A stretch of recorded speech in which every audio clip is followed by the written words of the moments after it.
첫 번째 주제는 스피릿 항공이 운항을 전면 중단해 공항 터미널이 텅 비고 승객들이 발이 묶인 사건입니다. 2026년 5월 2일 오전 3시 동부시간부로 스피릿이 즉시 영업 중단과 순차적 업무 종료를 공지하며 모든 항공편 취소와 고객 서비스 불가를 알렸고, 수년간의 재무 악화와 두 차례의 파산 경험, 경쟁 심화와 엔진 문제 등 구조적 약점에다 이란 사태로 인한 제트유 급등이 최종 타격을 줬습니다.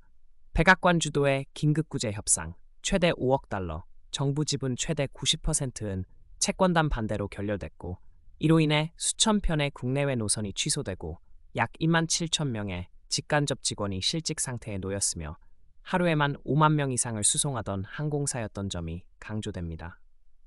스피릿은 신용 직불카드로 직접 산 항공권에 대해 자동 환불을 약속했으나 제3자 예약, 마일, 바우처 등은 파산 절차에서 처리될 예정이라 회수 불확실하고, 다른 항공사들이 재예약 요금 지원과 직원 지원을 제공하고 교통부는 공항 방문 자제를 권고하는 등 단기적 긴급 지원은 진행되지만 장기적 손실과 요금 업계 영향은 불확실합니다. 두 번째 주제는 트럼프 대통령이 이란의 새 제안 검토를 언급하며 전쟁 종결 가능성과 군사적 옵션을 내비친 소식입니다. 대통령은 제안의 개념을 통보받아 정확한 문구를 기다리고 있으나 이란이 충분한 대가를 치르지 않았다며 수용 가능성에 회의적 입장을 보였고, 이란이 잘못할 경우 군사 타격 재개 가능성도 배제하지 못한다고 경고했습니다.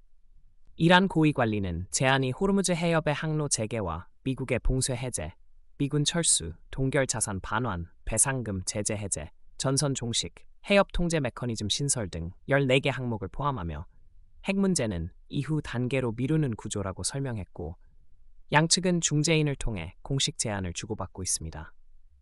한편 전쟁은 세계 에너지 공급의 약 20%를 막아 유가와 물가를 밀어올렸고, 미 이스라엘 공습과 선박 봉쇄가 맞물려 글로벌 시장에 큰 충격을 주고 있습니다.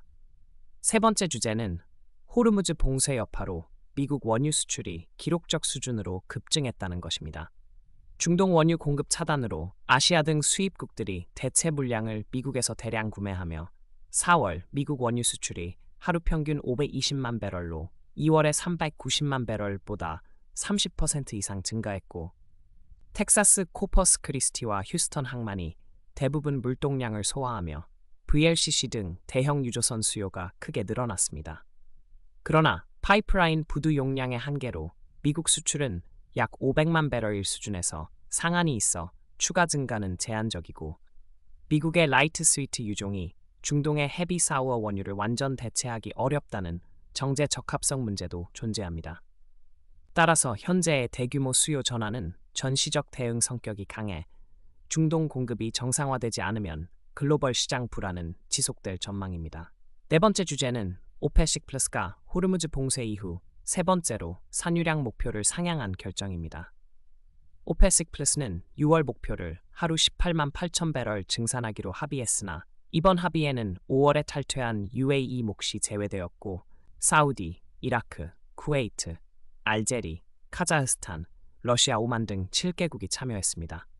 다만 호르무즈 해협의 봉쇄가 계속되는 한 실제 공급 증가는 어려워서 서류상 증산에 그칠 가능성이 크고, 사우디의 할당량은 크게 늘었지만 3월 실제 생산은 훨씬 적어 할당과 실적 간 괴리가 큽니다. 이번 조치는 단기적으론 시장의 그룹의 연속성과 통제력을 과시하는 신호로 해석되지만, 유가가 이미 배럴당 125달러를 넘는 등 급등세가 나타나고 제트 연료 부족과 전 세계 인플레이션 압력 우려가 커지며 오펙 플러스는 다음 회의를 6월 7일로 잡았습니다. 다섯 번째 주제는 버크셔 해서웨이의 경영진 교체와 연례 주주총회 분위기 변화입니다. 워런 버핏은 CEO직에서 물러나 의장으로 남았고, 새 CEO 그렉 에이벌이 이번 연례 회의를 처음 주관했으며, 과거 4만 명 이상 모이던 관중이 절반가량으로 줄어든 가운데 전통적 유머와 쇼맨십의 빈자리가 느껴졌습니다. 에이벌은 보험, 철도, 전력 등 주요 사업 실적을 상세히 설명하면서 인공지능 활용 등 실무 중심의 경쟁력 강화 계획을 강조했고, 기본적으로 각 사업체의 자율 운영 원칙은 유지하되 더 엄격하고 실무적인 요구를 할 것으로 보입니다. 조직적 변화는 제한적이며 버핏이 여전히 의장 겸 최대 주주로 남아 급진적 전략 변화는 기대하기 어렵고 재무적으로 1분기 순이익은 1억 달러, 클래스 A 주 7.27, 현금성 자산은 약 3,974억 달러로 보고됐지만 일부 사업 BNSF 등은 추가 개선이 필요하다고 밝혔습니다. 여섯 번째 주제는 시장이 혼재된 신호를 보인다는 것입니다.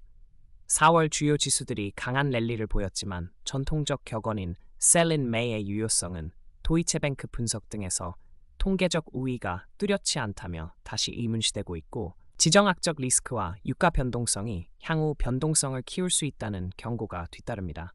월가 애널리스트들은 장기 유망 종목으로 시게이트, 마벨, 아마존 등을 추천하며 각각 스토리지 및 HDD 수요, 클라우드 반도체 수혜, AWS 성장 등을 근거로 제시했고 관련 목표 주가 상향이 나왔습니다.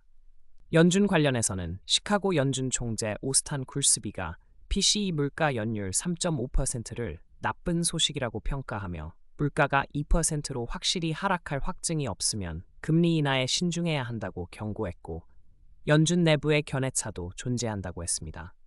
결론적으로 단기적 실적 호조 속에서도 인플레이션과 통화정책 불확실성이 남아있어 포지션 관리와 종목 선택에서 신중함이 요구됩니다. 일곱 번째 주제는 스피릿 폐업 이후 제트블루와의 합병 불허를 옹호했던 엘리자베스 워런 상원의원을 둘러싼 비판과 독점 금지 집행 논쟁입니다.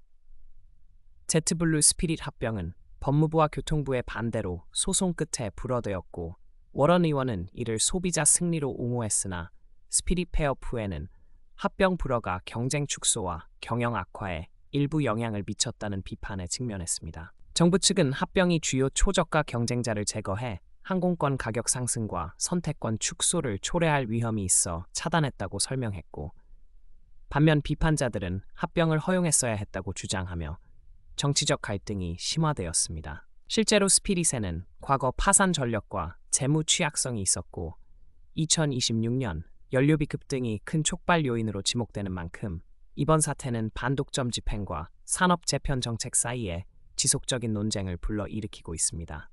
여덟 번째 주제는 할리데이비슨의 오토바이 리콜 소식입니다.